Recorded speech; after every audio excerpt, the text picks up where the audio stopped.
What's up, guys? Welcome from our Bedford or our New London campus. We are continuing the series called Vice and Virtues. And to kick us off, I want to start with a story.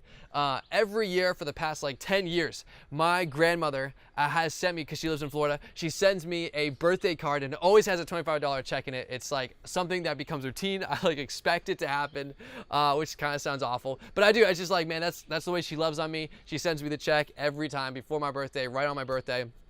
25 bucks.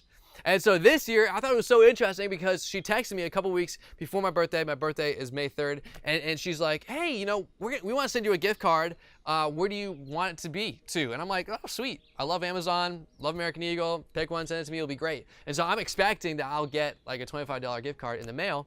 And sure enough, my birthday comes and I check the mail and there it is. The letter is in the mail and I take it out. And if you're anything like me, I know this is horrible, but I do this, okay? I need to get better at this. I always open up the card and I never read the note. I always look for the thing inside the note, whether that's the cash, the check, or the card. I know it's a horrible thing, but I can remember looking, I opened it up. I didn't even read, I'm an awful person. I look and I didn't see anything. I didn't see the check. I didn't see the gift card that they were told me that they were promising me. And I'm like, maybe I totally forgot it. So I go back to the envelope. I look at the envelope. Nope, not in there. And so I'm like, this is weird. But there's a piece of paper inside the letter. And so I'm thinking, oh, maybe they bought me something. And they're like, oh, we couldn't get it to you in time, but here's what it is. You can be super excited. So I'm like, oh, I'll look at that. And so I open it. And here's pretty much what it says. They said, hey, rather than giving you the $25, we thought it would be best if we actually gave the $25 to the Sierra Leone Children's Project that not only BRCC supports, but the church that they are part of down in Florida, they also support. And I'm like, that, looking back, I'm thinking, that is so cool that my grandparents would think to do that, to give these children in Sierra Leone $25 to spend on the toys that they want and things like that, rather than on me. But guys, in the moment, I actually got frustrated. I really did. I was reading the letter and I'm thinking, man, I wanted to do things with those $25. I was anticipating what video game or whatever. I was gonna buy Vans if they were on sale, right? I was anticipating what I was gonna purchase with that money, and I literally became frustrated for the fact that they were gonna send the money to someone else. And in that moment, I recognized I am an entitled person. In that moment, and I know, this kind of sets up the whole talk. This is kind of where we're going. This is the story that came to me as I was prepping for it. But man, I truly am a person that feels entitled to certain things. And oftentimes, I don't even know that I am. And I think that's the danger for the vice that I want to talk about, which is entitlement. That none of us in the room would say that we're entitled people. I wouldn't say that I'm an entitled person. But as I look over even the past few days, I can see places in my life that were full of entitled actions that led to an anger or a bitterness towards someone.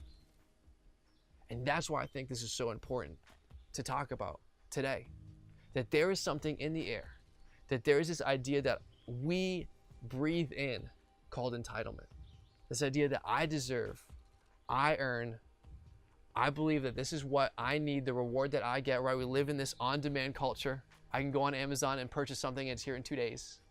I can order a pizza and it gets delivered to my door, right? I can go over to the temperature on the wall and change how I want it to feel, right? That I deserve to be or feel or desire or earn whatever I want. And it exposes that entitlement in each of us, but it's so hard to recognize. And this is why I think it's so important. And this is why Jesus actually talks about it.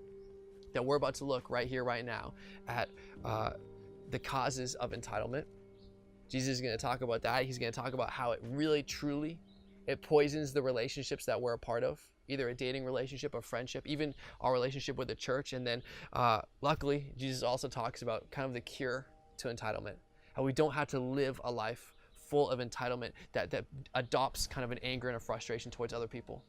And so I want to look at today a parable that Jesus talks about in Matthew 20. And just to kind of set the context, a parable is just a made-up story that proves a point. And so Jesus, he is teaching in front of a crowd. And so he decides to share this parable. And here is what he says. He says, "For the kingdom of heaven is like a landowner who went out early in the morning to hire workers for the vineyard. He agrees to pay them a denarius for the day and sent them out into the vineyard." So here Jesus is like, hey, here's how the kingdom of heaven kind of works. It's like this landowner owns this huge vineyard, and he goes out to this marketplace, and he kind of like recruits people. And so early in the morning, he goes out and says, hey, I'll pay you a denarius. Now, what you need to know about a denarius is it's pretty much just a slightly above minimum wage. It'd be like making $15 an hour for about the whole day period. So like about 8 to 9 hours is the work day. And so he's recruiting these people, and they start to work on the vineyard, and then the story continues.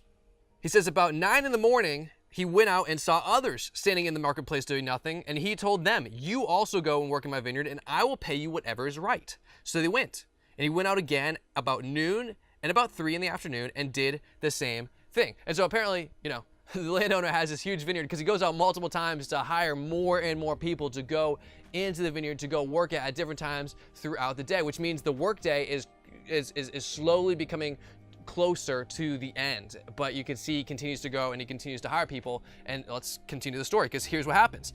About 5 in the afternoon, he went out and found still others standing around. Now here's what you need to know. It's 5 in the afternoon. There's about only 1 hour left in the workday, but this landowner still goes out to recruit these people. And he asks them, why have you been standing here all day long doing nothing? Because no one has hired us, they answered. And he said to them, you also go and work in my vineyard. When evening came, the owner of the vineyard said to his foreman, call the workers and pay them their wages, beginning with the last ones hired and going on to the first, which is unusual. I mean, it's unusual today. It was unusual then. Typically, you would pay the people who have worked the longest first, and you'd pay the people who had worked the least amount of time, the 1 hour that they were there, you would send them to the back of the line. But here, this landowner, he switches it up. He says, no, the person that only worked 1 hour, I want to pay them first. And the people that have been here all day, I want you to send them to the back of the line, and I'll pay them last. And here's why. And the workers who were hired about 5 in the afternoon came, and each received a denarius. So when those came who were hired first, they expected to receive more. And so here's this idea, right? So you see the person in the front, they're getting a denarius, and so you can picture the scenario with me. The people who are only hired to work 1 hour in the day, they receive $150 for their day's work. And you can picture the people in the back who've worked the entire day. They're like, oh my goodness, this landowner, he's so incredibly generous. Wow, he gave him $150. That means I'm gonna make like I'm gonna make $1,000, right? I'm gonna go out and buy like 10 pairs of sandals or a camel or whatever they bought back in the day, right? They think that because the people that only worked an hour received $150, they should earn more because they've worked 8, 9 times as many hours as the people at the front of the line. But here's what happens.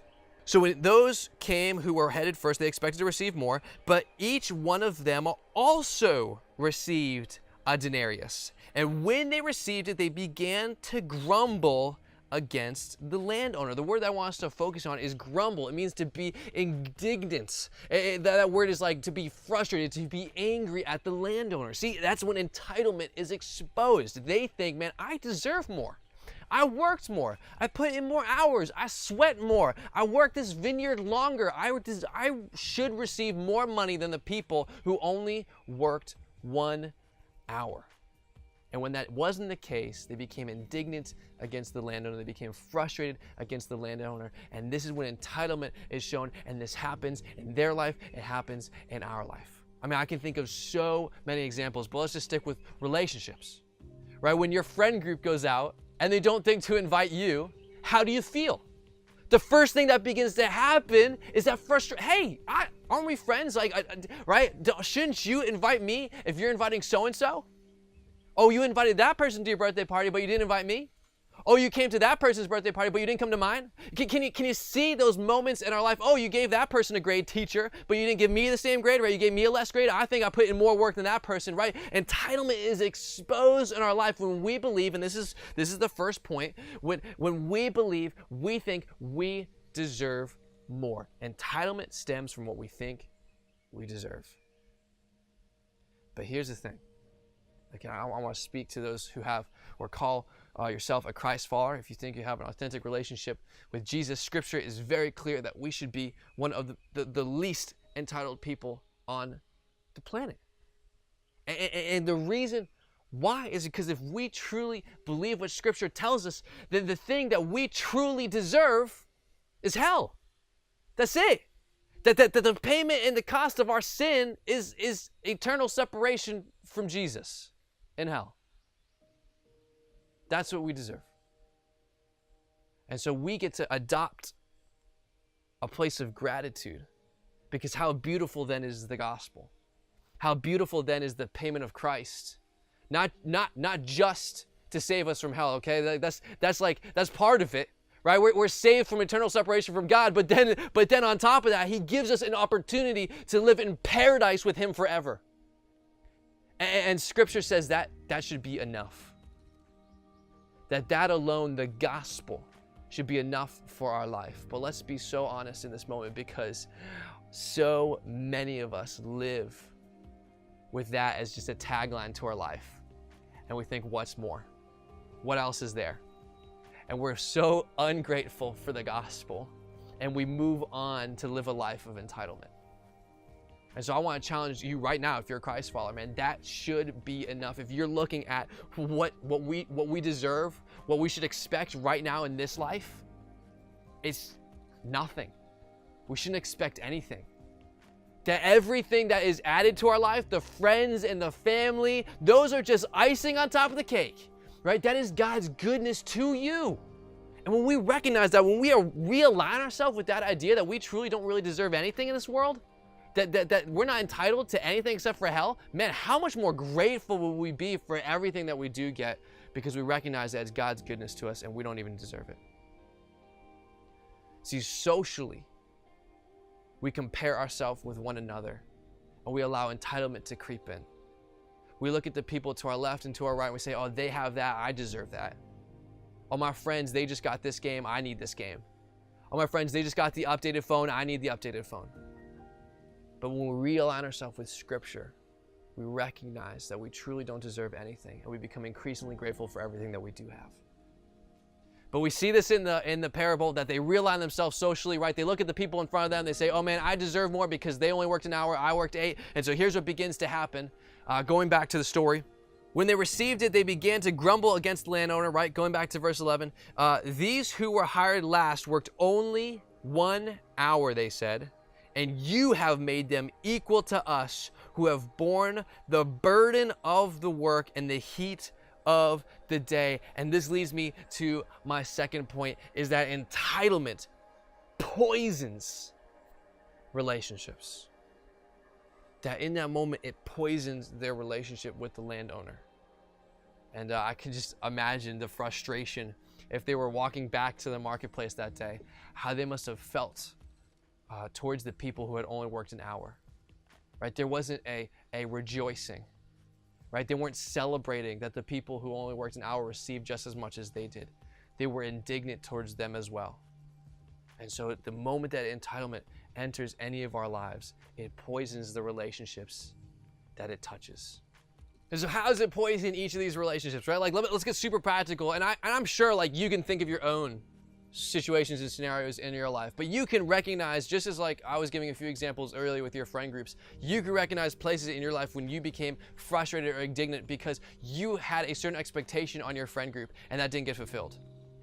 And let's flip it, because let's be honest, man, it's so much easier to see this vice in other people than it is to see it in yourself. Like, it's so easy to see entitlement in a relationship than it is to see in your own relationship with other people. Like, I can think of all these dating relationships. Like, man, holy smokes, if I can like rabbit trail for a moment, you do not want to be in a relationship with someone that feels entitled, right? That is constantly looking for something that they believe they deserve from you. It poisons the relationship. It becomes impossible to fulfill that thing that they want, and it leads to a horrendous dating relationship, and man, God forbid, a marriage. And we see so many marriages break because of entitlement. So many divorces happen because one person believes they're owed something and the other person can't fulfill that. You might have experienced that with your parents, and you've seen the destructive nature that entitlement plays in that. I think another huge one, man, is the church. Entitlement towards the church. Like, this is such a young person thing. This is my generation all day long. we love to go church hopping. That's what it's called, right? Church shopping as college students and young people. And we look for the church that will most feed us, right? We go to the place and we look around and we say, man, what church works for me? What church will feed me what I think I should be fed? There's this idea of this like epidemic, I would say, of spiritual narcissism. This concept that people, they've placed this unrealistic expectation on their pastors to feed them.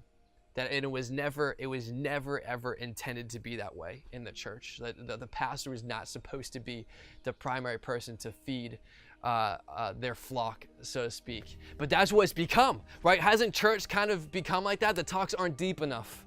The talks don't feed me the right way. I'm going to bounce, man. This church, they're talking about the Old Testament. I'm going to go over here, man. This church over here, they're talking about the parables of Jesus. I'm going to go over here, right? Whatever church feeds me the most, I'm going to gravitate towards. I'm going to go towards because I need to be fed. And we forget to realize, man, we're supposed to be feeding ourselves, right? That's like the one thing we're supposed to do. We're supposed to be feeding ourselves. We're supposed to be nourishing ourselves. But we've placed this expectation because of entitlement that we deserve to be fed. And I'm going to go to the church that best does that. I'm going to go to the community that best fits my needs. And it's poisoned the church. It's hurt the church. I've been a part of that. And you've been a part of that. And we get to see how that rips apart the communities that we're trying to build. And so we get to see that entitlement, it poisons the relationships that we are a part of. But here's the thing, man, the opposite is true for those who aren't entitled, right? When we meet a person that is just grateful, we want to spend time with them, right? When this person that has no expectations, they're just happy you're there. They're happy to spend time with you. They're happy that you're a part of their life. They're happy to be a part of something, right? It's so difficult to get that person bogged down. That's so difficult to get that person frustrated. That's so difficult to get that person angry, right? Because they're so grateful. They're like, oh man, you missed this? Don't worry about it, man. You're so busy. Like, don't worry. I mean, I'm just glad when you can make it. Oh, you didn't invite me? No, it's fine. Like, you guys go do your thing, right? A grateful person is an attractive person. It's a person that you want to be around. And so that's actually what Jesus talks about, man. The cure for entitlement is gratitude. And we begin to see this towards the end of the parable. Because Jesus, he wraps it up, he says, but he answered one of them, am I not being unfair to you, friend? Speaking to those who have worked the entire workday. Didn't you agree at the very beginning to work for a denarius? Take your pay and go. I want to give the one who is hired last the same as I gave you. Don't I have the right to do what I want with my own money? Or are you envious because I am generous? So the last will be first, and the first will be last. There's this idea, right, at the end of verse 15. Are you envious because I am generous? Are you going to allow the generosity of the landowner to make you envious and jealous and indignant to the people around you and to the landowner himself, which in this particular story is God? And so Jesus, the last point and the final point that he wants to make is that entitlement ends where gratitude begins. The moment I look to the people who are being blessed, the moment I look at God's goodness towards other people, and the moment I look internally, I look at all the good things that he's done for me, and I replace the entitlement and the comparison game with gratitude, I begin to kill the entitlement in my life. I begin to adopt gratitude, and I begin to experience the joy and the happiness that is meant to be in a relationship with Jesus. And so here's what that looks like practically. And this might sound silly, but it's powerful. If you're spending time with God each morning or afternoon or whenever you do it, or maybe this is just something you should start, okay? Like just at the beginning of your day, 5 minutes before you're supposed to do anything, sitting down and writing out 5 things that you're grateful for. Just beginning to become in the mindset, in the habit of like looking at your life and recognizing the things that you have and being grateful for them. It's something that culturally we don't do. It's something that very rarely people tell us to do, to look at. We would rather assume the things that we have rather than be grateful for the things that we have. And so this week, this month, let's change the way that we look at our life. Let's change the way that we look at the stuff in our life. Right? What if we got up every morning and we were just to take 5 minutes, maybe take 10 minutes, I don't know, however long you want, but let's start small, right? Let's start practical. 5 minutes, 5 things that you are grateful for, and begin to get in the habit of recognizing God's goodness in your life for all the things that he's given you that is just icing on top of the cake. For some of you, it might be taking it a step further.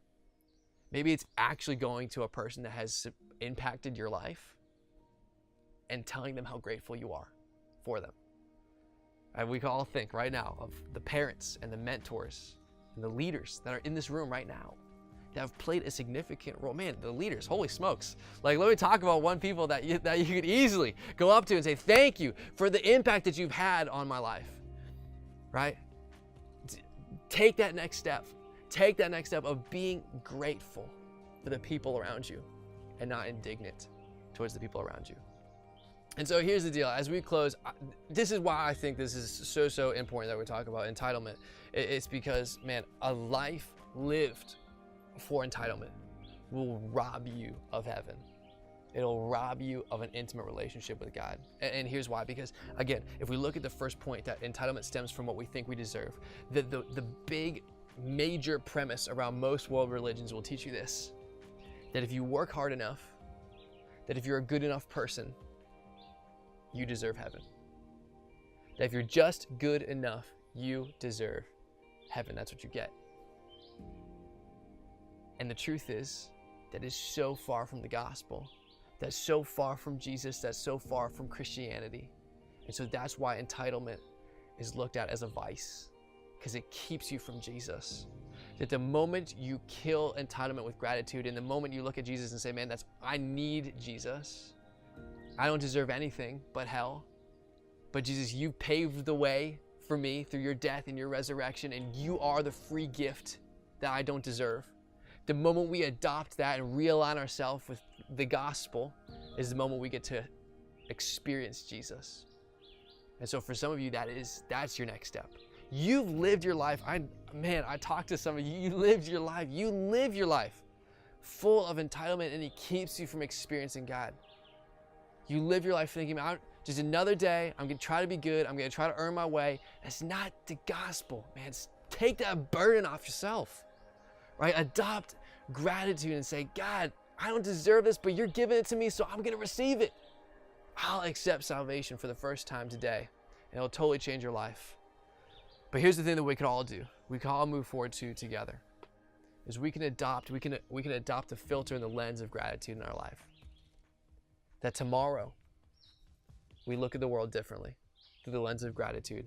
We begin to kill the entitlement in our heart. That the people we interact with, that the situations that come up in our life, that the things that we have or even don't have, we look at it through the lens of gratitude, and it'll change us from the inside out, and it'll impact the way we view others and love others, and ultimately it'll impact the way we love God.